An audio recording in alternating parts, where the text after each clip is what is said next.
Jacobson from CBS Saturday Morning. Welcome to The Dish. Today we head to Texas for a taste of the Lone Star State's cuisine and culture. We visit a popular Arlington eatery combining bold Ethiopian flavors with traditional barbecue favorites. Then on to Austin, where a small family-run restaurant serving up Tex-Mex for more than 6 decades has been recognized by the James Beard Foundation. But first, we travel to Houston to meet pitmaster Grant Pinkerton, who's won multiple world titles for his mouth-watering recipes, despite no formal training. What started as a pop-up in a gym parking lot has grown into 2 thriving restaurants. Janet Shamlian met up with him to discuss the grind that led him to barbecue greatness. The summer heat of Texas is no match for the pit room of Pinkerton's Barbecue. And Grant Pinkerton's customers willingly wait in triple-digit temperatures. All right, welcome in, guys. How are you, sir? For what's becoming one of the most celebrated barbecue spots. That's good. In a state full of award winners. We cook with nothing but wood. There's Not no bad for a guy who earned a college no degree gas, in writing. no rotisserie. You had no cooking experience. None, zero. Completely self-taught. I read one barbecue cookbook growing up. It was called the Legends of Texas Cookbook. Fresh out of school, living with his parents, and grilling in the backyard, he floated the career idea by mom and dad. What's their response? Well, they thought the food was pretty good. Seeing their support behind me made me feel that it was okay to be a 25-year-old or 26-year-old living on his parents' sofa still, where everybody else had professional corporate jobs. He'd been working at a gym, then sold barbecue from a trailer in the gym parking lot, opening Pinkerton's Barbecue in this building in 2016, quickly packing the place amid rave reviews for his take on familiar dishes. Brisket, pulled pork, and classic sides are all on the menu, along with a twist on ribs. These are going to be slightly sweet. They're going to finish with a very subtle heat on the back end. This isn't a traditional Texas rib. That would just have salt and pepper on it. But like when I got into this, I said, when I'm going to make barbecue, I'm going to make it like I like to eat it. And this is how I like to eat my ribs. Let's go.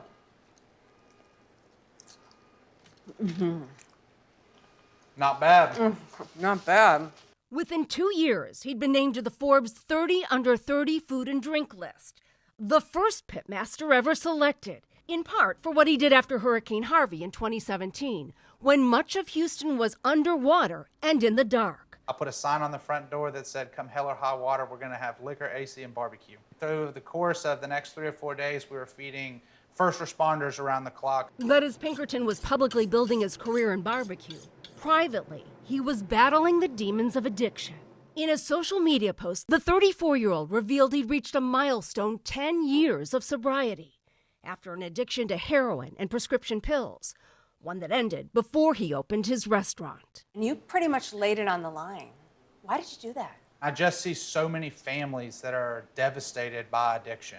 And I wanted to help destigmatize addiction. Every other disease we have, it's okay to talk about treating it.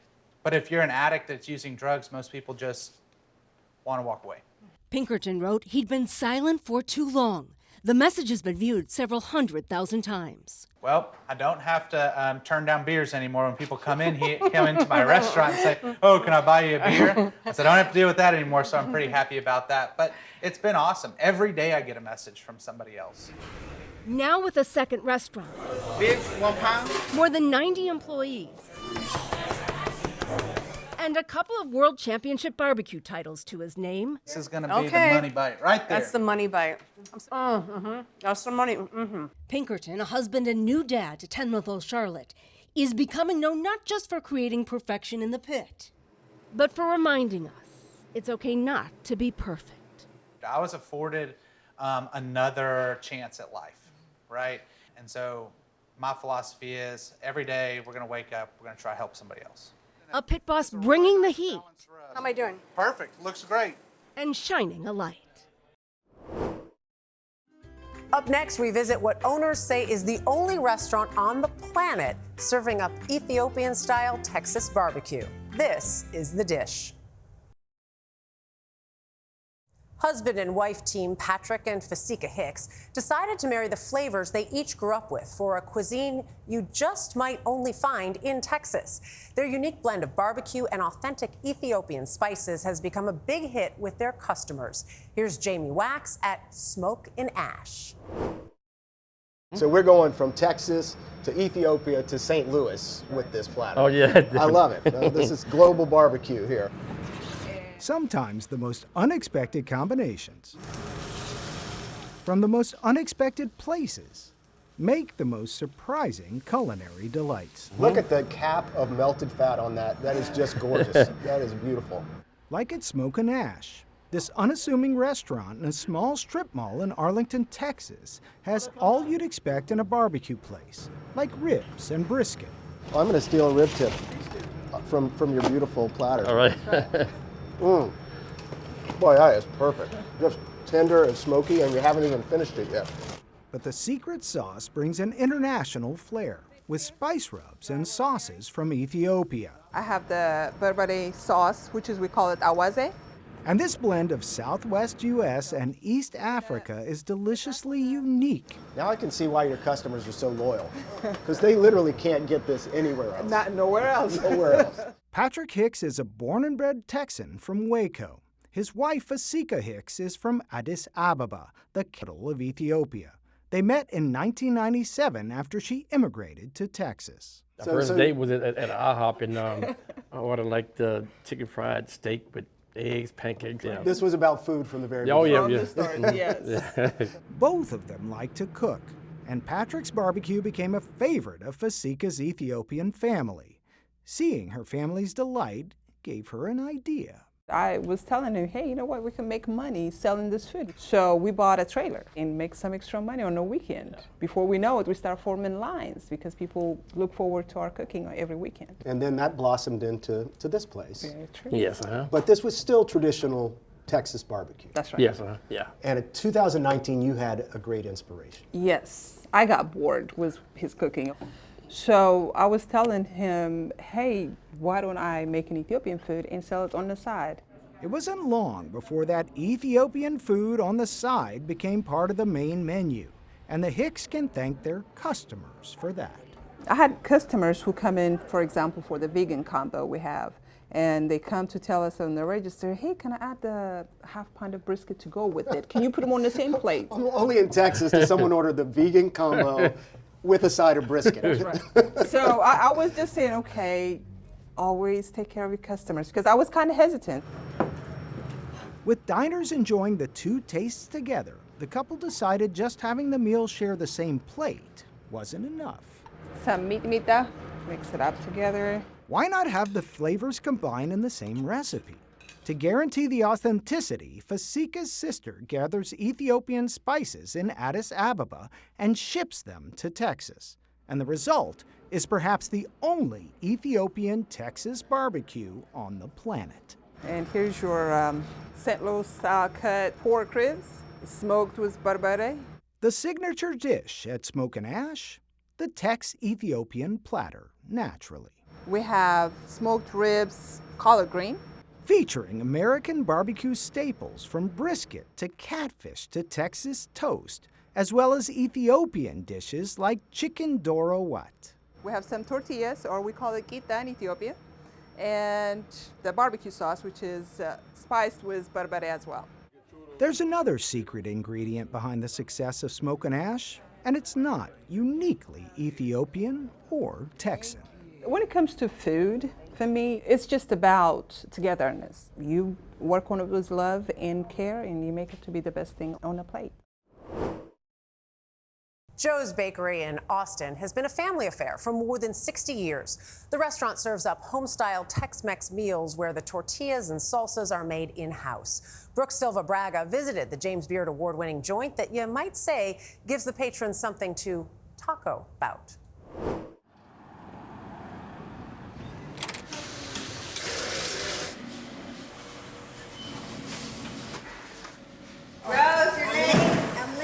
Joe's Bakery has always been a place for early risers, a pre-dawn lifestyle Roseanne Maciel has known since elementary school, when her parents, Joe and Paula Avila, ran the place. I used to sleep under the counter. We would leave early in the morning so they could come get things ready. And they just like pull you out of bed? They pull me out of bed. Like what time? 2, 3 o'clock in the morning. In pajamas? Till it was time to go to school. So, I mean, I've been hanging around here a long time. 9:32. Rose and her daughter Regina Estrada now run the place, a neighborhood hangout too boisterous How you doing? I'm good, how are you? to imagine anyone sleeping under the counter. It's loud. Sometimes you can't even think, it's so loud. But don't ask to turn down the jukebox. Many of these Mexican-American singers could be sitting at the next table. Ruben Ramos comes in all the time.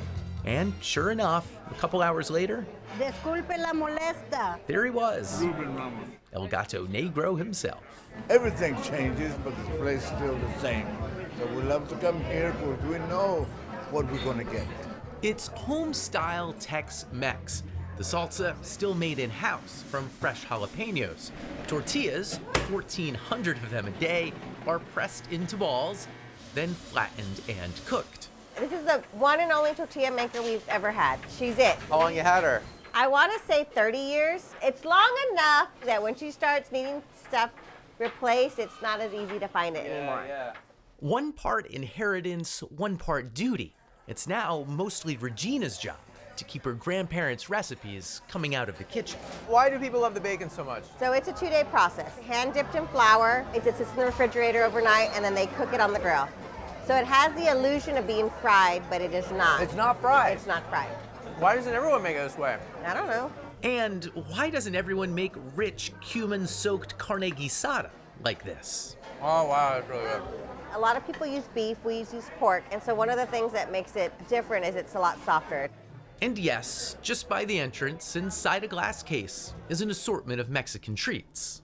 How much is a cinnamon cookie? They're 50 cents. 50 cents. So the 50 cents is not keeping us in business. So why do you keep them on the menu? Being a baker was my grandfather's passion. So that's one of the reasons why we continue with the bakery.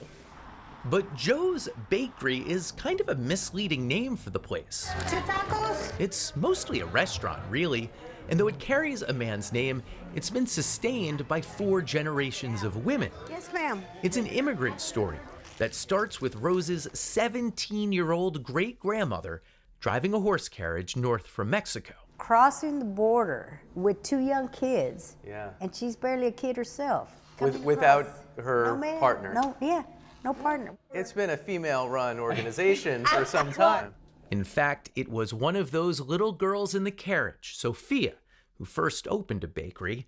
Only when her son Joe came home from the Korean War with signs of PTSD did she hand him the business as a way to get his life on track. And it worked. Joe and Joe's thrived. Rose took her own path and worked in insurance. Did not want to do this. Did not want to do this. This is not what I wanted to do. Until about 20 years ago, when it seemed Joe and Paula couldn't keep the restaurant going. Paula suggested, as she had in other hard times, that they just shut it down. And you see the blood, sweat, and tears that your parents have put into this job. And so when he got sick, I said, you know, don't worry about it. We'll get through it. Joe Avila died in 2010. And recently, his old city has been changed by a new round of newcomers, COVID transplants, including the world's richest man with more of a background in Tex-Mex than Tex-Mex. Like I tell some people, we're not for everyone. But Joe's has mostly been embraced by this new Austin and by the wider world. It won a James Beard Award in the America's Classic category. It was very, very unexpected. I told my mom, when you win something when you're not even trying, that's just a testament of your hard work. I kept telling her, are you sure? I bet it's another Joe's, because there's a J-O''S. And then she says, who's going to walk the red carpet with me? We're just thrilled and we're honored and it's humbling. After that night of glamour, it was back to East 7th Street at 5 a.m., where the economics of a family-owned restaurant are still a struggle. And the Avilas say safety in the city has become a serious concern for them. Do you want to keep it going? Should you close the door like Grandma says? Grandma's been saying that for the last 50 years. But I keep saying, Mom, we still have to work. As long as I have breath in me, we will be here. After the break, everything's bigger in Texas, right? We'll serve up some recipes from the Big Texas Cookbook. The Big Texas Cookbook is the first of its kind from the editors of Texas Monthly magazine. The culinary guide has more than 100 recipes that celebrate the flavors and wide-ranging cultural influences that make up the Lone Star State's cuisine. Jeff Glore shared a meal with Pat Sharp and Courtney Bond, the two driving forces behind the book. Okay, we're making the sauce, the special sauce. Yeah, so this is called gelso. It goes with just about everything. We even dip our crawfish tails in there too. You might not expect a Texas dish to begin in a Southeast Asian food truck. But Texas, it seems, is big enough to accommodate just about any palate. I mean, this is as fresh sauce gets, right? As fresh as it gets. I'll let you finish it off there, I'm sure you're gonna do. The Jowsum spicy and sour sauce that Bob Somsmith pounds down to go with his award-winning ribeye steak skewers is just one of the many recipes featured in the Big Texas Cookbook. So this is use your hand kind of food. All right. You wouldn't normally think you'd get ribeye out of a food truck. Right. But ribeye's always been sort of a special meat occasion thing. Here it's not. Not in Texas. Right, yeah. Joining us at Somsmith's truck, Pat Sharp and Courtney Bond, who've been writing about food at Texas Monthly for a combined 75 years and are two of the driving forces behind the magazine's food coverage. The Big Texas Cookbook features everything from smoked turkey to jalapeno dove poppers to buttermilk fried chicken liver and caramelized onion po' boys. Just to start. You say in the opening, Texas cooking is more eclectic and braided than people think. What does that mean? It's just so much more vibrant and varied than I think people realize sometimes. You know, you say braided. I think I'm looking. I love that word, by the way. I know, I love that word, and I'm looking at those kolaches with Frito pie Right. and corn chips on top, and I'm thinking that's a braided recipe because that comes from the Czech tradition, and then also from the Mexican, Tex-Mex, and fabulous junk food tradition, and they're all braided together. The Texas Czech kolaches can be done with fruit or meat. That is fusion cuisine. Yes, absolutely. Now, some people don't like the word. A lot of people don't like the word fusion. Oh, they need to get over it. I mean, is there a better word? Up next was a chili dish, a Laotian spin on a classic Texas staple.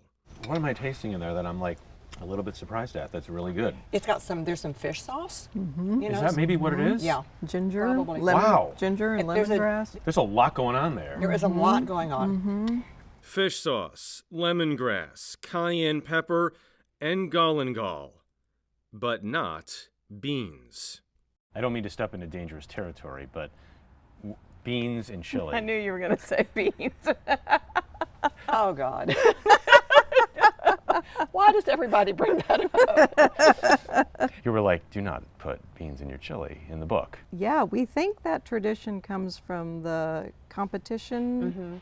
Chili competitions are a big thing in Texas. They used to be even bigger. And the rules really concentrate on the meat. In other words, they don't want any beans in there diluting the flavors. They just want to be able to judge the quality of the meat. Beans were a distraction, you know. Yes. They were considered filler. We then moved to enchiladas, replacing the spoon with a fork. All right, I'm gonna eat it with a big fork. Is that okay? I think you should. Listen, it's Big Texas. You'd be crazy not I got a to. big damn fork. Everything is bigger in Texas. There you go. All right, you're gonna give me a real fork. Okay. I do like this fork though. It'd be more fun. I want this on all dish segments from now on. It's much more fun with that It's much fork. more fun with the big fork, but Yeah. go ahead. Now that's very healthy too.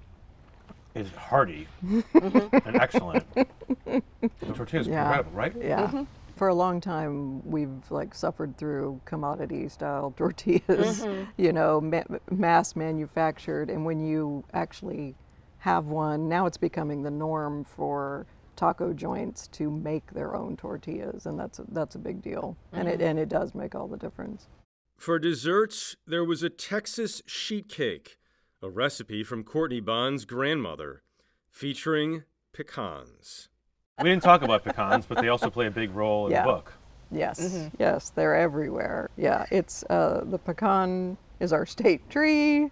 The nut is our state nut. We love them in pralines. We love them in pecan pie, of course. We've got at least 3 recipes in the cookbook Yeah. that involve pecans. The drink, a Mexican martini with añejo tequila, lime juice, and orange liqueur. Feel free to bookmark these recipes now, because if you check back in a few years, all the new influences will likely mean the Big Texas Cookbook will have even more big changes. Cheers. Okay. Thank you. To the Mexican martini. To Big Texas. To Big Texas. For more stories like these and live coverage of breaking news, stream us right here on CBS News 24/7. I'm Dana Jacobson. We'll see you next time for another helping of The Dish.